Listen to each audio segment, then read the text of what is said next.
I'm pretty sure that nowadays it's like in a contract somewhere that if Adam Sandler's in a movie, it has to also star David Spade, Steve Buscemi, and Kevin James. It's like some sort of requirement somewhere. I know it. It must be.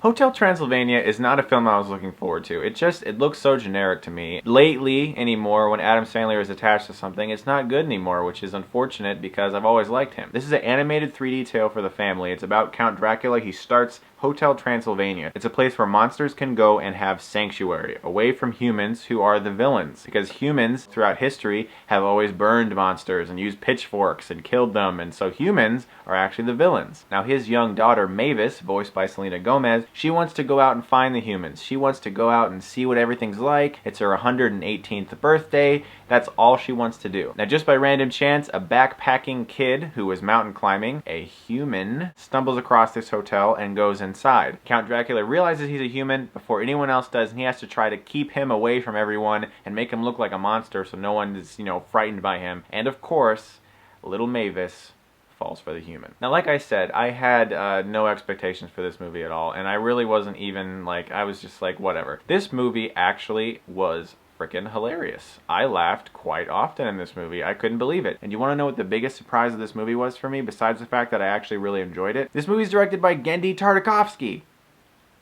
the creator of Dexter's Laboratory, Samurai Jack, Powerpuff Girls, and the good Clone Wars miniseries.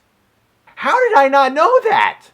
That guy's like my favorite animation director. I mean, he made all these great cartoons that I loved as a kid. No wonder I enjoyed this movie. It had the exact same feel as Dexter's Laboratory did. Really, really fast paced, really oddball, quirky humor, just random things you would never expect to see in a family movie were in this movie. Entertaining characters, really good 3D and CGI animation, and some good songs too. And yes, Adam Sandler sings some of the songs, and that's always entertaining for me because I've always liked his singing. Also working in this movie is the musical score.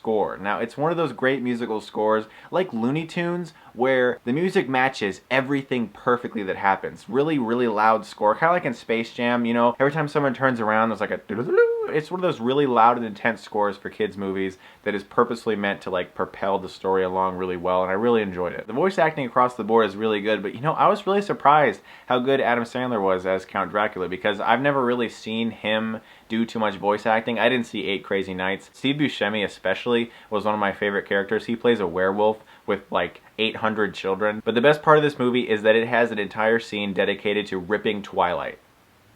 Yes! I mean, the audience actually applauded. I was like, thank goodness I'm in a semi-smart theater now. They actually took the time to make an entire scene dedicated to Twilight hate.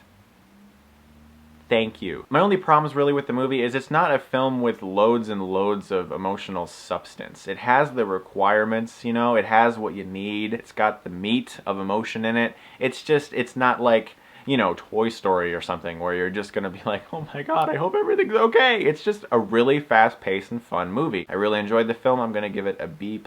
Thanks as always, guys, and if you like this, then you can click right here and get Stuckmanized.